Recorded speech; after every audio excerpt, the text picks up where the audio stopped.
the Delta, but as noted by Mr. Nunes, this has been a challenge that's been developing over the last couple of decades. And now the crisis that is affecting Ground Zero, as Mr. Birmingham stated, is migrating over to the east side.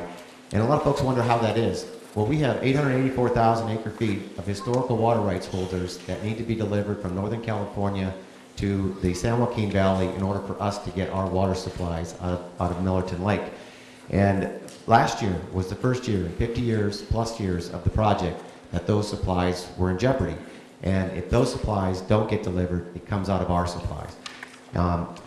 This year, we're faced with similar circumstances, so we're very upset that the pumps are not running at a higher capacity right now, because not only is it not delivering west side water supplies, it's not delivering opinions. That ability to recirculate water is highly questionable and maybe non-existent.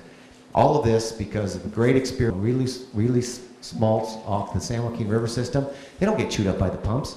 They get taken out by the bass on their way to the pumps or away to the ocean. So the pumping is not really a problem in our estimation, or not the significant problem. We need to continue to move forward with a project that can provide tremendous groundwater benefits by being able to manage high water years. It is an expensive project. There are some challenges with it, but if we had a Delta fix, we could move wet year water through the Delta, through exchange, back it up into Temperance Platte. It's all of the San Joaquin Valley that is going to be negatively affected, both economically and with the human toll. Not only are we going to lose tax revenues, economic benefits, but the assistance needed to support those folks who are being impacted puts a further drain on governmental resources. Thank you for the opportunity to address you today. Well, thank you for taking the time to address water users. I was one of the negotiators. And the deal was we're going to try to restore the salmon to the San Joaquin, and we were supposed to get our water back. Well, guess what? The enviros reneged on their agreement, and they did this with the Delta lawsuits. They got a twofer out of it. They're drying up the west side in one case, and then they're vitiating our ability to get our water back on the other.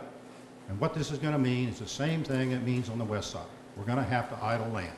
300,000 acres is going to have to be idled, with the loss of jobs and the effects on the communities and all that. The thing that makes it astounding to me is that this is the hottest salmon fishery in history here along the San Joaquin Valley. Why don't we restore this river in a responsible way? We can do that, and we can get our water back. Take the money saved and then try to enhance the salmon fisheries in the eel or the northern areas where they're viable right now. You'd get more salmon per buck. It would make a lot of sense, and we'd get our water back. But we can't get the environmentalists to even talk about that, and you can't get the legislators to talk about it for the most part either. Now, this Temperance Platte. We have a big bond on there to bring water, but let's look, if we revise the San Joaquin River settlement, this year they're taking up to 384,000 acre feet. Without turning the shovel, you could get a whole much more yield just by revising that settlement. You wouldn't have to build a dam. Frankly, there's no reason to build a dam if they're going to take all this water and waste it, trying to bring up 500 salmon up a dead river. Last, the commodity groups, the farm groups, and us farmers, quite frankly, I think we got to be more aggressive. And I think we have to have representatives that are more aggressive. This idea of going hat in hand, being polite, and this posterior kissing that goes on all the time has not worked. Okay, for 18 years we've done this, and all we've done is lose water. We've got to be more aggressive in protecting ourselves and in getting some of our water back. And if the representatives we have are unwilling to do that or unable to do that, then we need to get new representatives. Thank you. Thank you very much.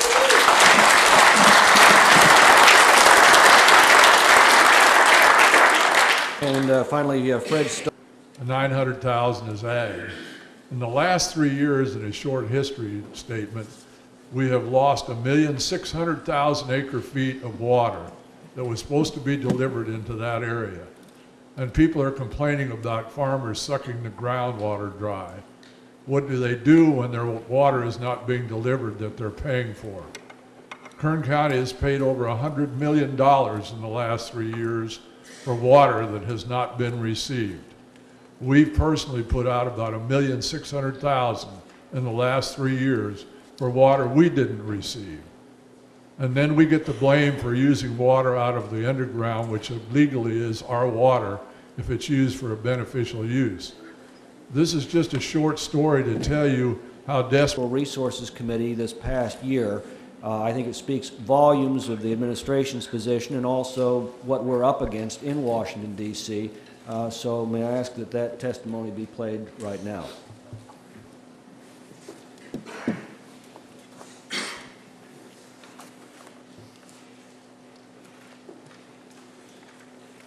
Including the fact that many of the farmers who have relied on water have a very junior water right within the scheme of water rights in California. Doesn't the law provide for the waiver of these regulations in an economic emergency? And why isn't the department following through on that? The law does provide for a God squad to essentially override the requirements of the law. My own view, I've said this before, I'll say it here today, is that is an admission of failure, and frankly, it would be a way in which we ultimately would not address the comprehensive nature of the issues that need to be addressed in the Bay Delta. In conversations that I've had with members of the California Congressional delegation, I think it's recognized, for example, that the huge water quality issues that are affecting the Bay Delta, including urban runoff and a whole host of other things, are also contributing factors to the species issues that we have today. I think the Central Valley would define failure as 40% unemployment in Mendota and an agricultural industry that has literally been brought to its knees. Thank you. Well, that's what we're up against. Again, I want to thank the witnesses for their testimony and their leadership in this crisis. Summarize, I think we're better off to submit it, but essentially what he's making the point that that this global warming issue is one that's killing jobs here in the San Joaquin Valley. Okay. Thank you for the day, and thank you, I want to thank you, Mr. McClintock. Knowing you from the Farm Bureau days when you testified many times, you indeed are a champion of the people. Thank you for your attention. But let me tell you, I don't know what the man was thinking about from the San Joaquin River, but I can tell you one thing. They're going to take water for fish, and they're going to take 200,000 acre feet this year, and then next year they're going to come back and say, you know, that's not quite enough. We need more water. And pretty soon they dry up the east side, just like they've dried up the west side. We got people standing in food lines out there, 40% unemployed. I've walked those fields as a crop consultant and pest control advisor for 38 years that produced food and fiber. 95% of the iceberg lettuce that's consumed in the United States in the spring and the fall comes from the Huron area. 50% of the tomato products, 100% of the almonds. We grow 100% of all the raisins, of which I am a raisin grower. Gentlemen, let me tell you, this is a serious problem. This is a catastrophe. This is our Katrina. This is our Haiti, because we got people out of work. We are losing today because they won't let the pumps run. Just the pumps alone, 18,000 acre feet of water a day that could be put in the San Luis Reservoir. Why? Because of bureaucratic structure and the ESA. He says, don't adjust the ESA. Let me tell you something. The ESA has a fallacy that's long overdue to be eliminated, sir. I can tell you that, and that's me. I don't know where you got your head, but it's not on your shoulders. I'm just telling you right now, we need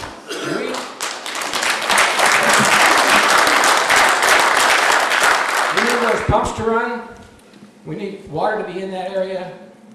Our farm economy in Fresno County in 2008 was $5.6 billion. Multiply that times 3.5.